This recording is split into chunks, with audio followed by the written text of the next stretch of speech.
ఇవ్వండి మేడం. ఇందులో ఏదైనా తేడా జరిగితే నా మీదకైతే రాదు కదా? నువ్వేం భయపడకు కార్తీక్, ఏం తేడా జరగదు. జరిగేదంతా మన మంచికే. అది కొట్టేసింది మీరా? ఎందుకలా చేశారు? అలా చేస్తే అహల్య మీద ఒత్తిడి పెరుగుతుంది. గౌతమ్ అహల్యని వదిలేసి అదితి మెళ్ళలో తాలి కడతాడు. శ్రావ్య కాపురానికి వెళ్తుంది. మన రెండు కుటుంబాలు కలిసి ఉంటాయని యామిని గారు నాతో చెప్పి ఆ పని చేయించారు. అది నమ్మి నేను వాటిని దొంగతనంగా యామిని గారికి ఇచ్చాను.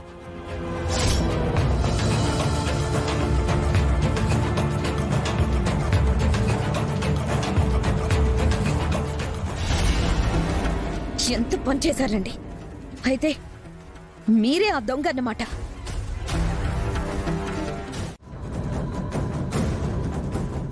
ఏంటండి మీరు చెప్పేది? మా గదిలో నుంచి వాటిని తీసుకెళ్ళింది మీరా? మీరు ఇలాంటి పని చేశారా? అసలు ఎందుకు ఇలా చేశారు? దేనికోసం ఇదంతా చేశారు? నన్ను క్షమించమ్మా. ఇదంతా నా స్వార్థం కోసం చేయలేదు. శ్రావ్య జీవితం కోసం చేశాను. నేను అలా చేస్తే శ్రావ్యని కాపురానికి తీసుకెళ్తారని యామిని గారు నన్ను నమ్మించారు. కానీ ఇలా మామయ్య గారిని అరెస్ట్ చేయిస్తారని నేను ఊహించలేదు. నేను దొంగతనంగా తీసుకెళ్లిన వాటితో బిజినెస్లో ఏదైనా మెలక పెట్టి గౌతమ్ని ఇబ్బంది పెడతారేమో అనుకున్నాను. కానీ ఇలా మామయ్య గారి మీద నింద మోపుతారని నేను అస్సలు అనుకోలేదు అహల్య. తప్పు చేశారన్నయ్యా. అమాయకంగా ఆవిడ్ని నమ్మి ఈ ఇంటికి ద్రోహం చేశారు. అది నిజమని నాకిప్పుడే తెలిసిందమ్మా. ఇది నేను ముందు ఏమాత్రం ఊహించున్నా అసలు ఈ పని చేసి ఉండేవాడిని కాదు. దయచేసి నన్ను క్షమించు. ఈ విషయం గనక బయటకు వస్తే బావాని కూడా చూడకుండా గౌతమ్ నన్ను చంపేస్తాడు. కావాలంటే నీ కాళ్ళ మీద పడతాను.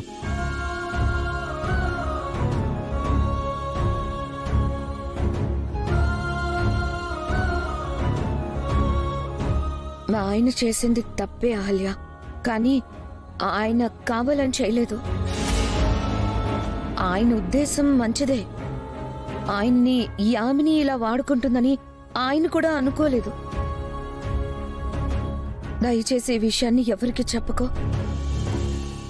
చెప్తే నా కాపురం కూడా కూలిపోతుంది.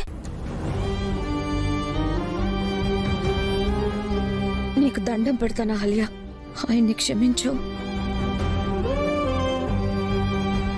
ప్లీజ్ సిస్టర్, నన్ను కాపాడు. మనం ఇప్పుడు కాపాడాల్సింది మావయ్య గారినండి.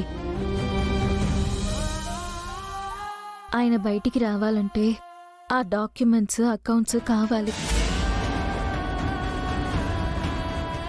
వాటిని మీరేమో ఆ యామిని గారికి ఇచ్చానని చెప్తున్నారు. వాటిని ఎలా వెనక్కి తీసుకురావాలి?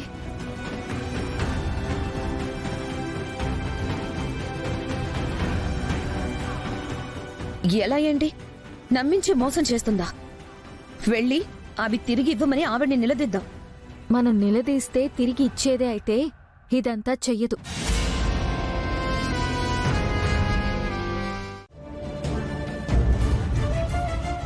ఇంతసేపు ఎక్కడికి వెళ్ళారండి?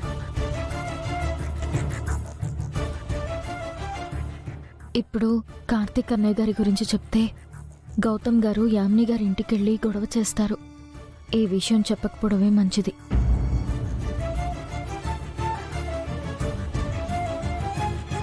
మనసంతా బాధగా ఉందండి. గుడికెళ్ళేసొచ్చాను.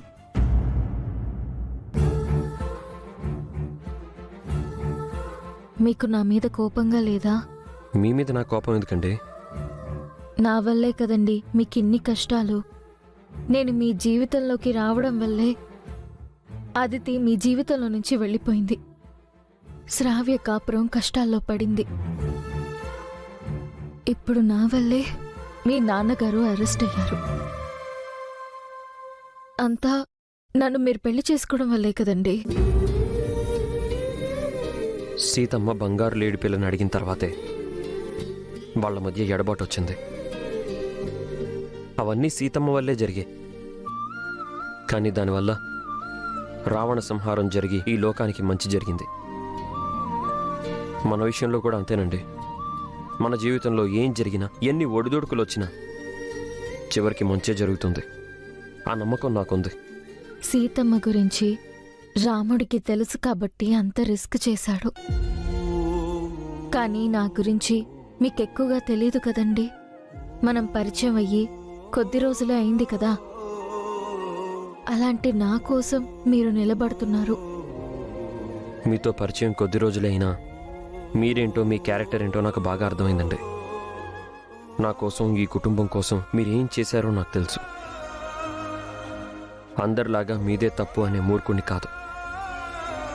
మీరు కూడా జరుగుతున్న దానికి మీరే బాధ్యులు అని బాధపడకండి. మనకి మంచి రోజులు వస్తాయి. అంతా మంచి జరుగుతుంది. ఇన్ని కష్టాల్లో కూడా ఈయన నన్ను సపోర్ట్ చేస్తున్నారు, నన్ను ఓదారుస్తున్నారు. ఎంత మంచి మనసు ఈయనది, ఎంత గొప్ప మనిషి.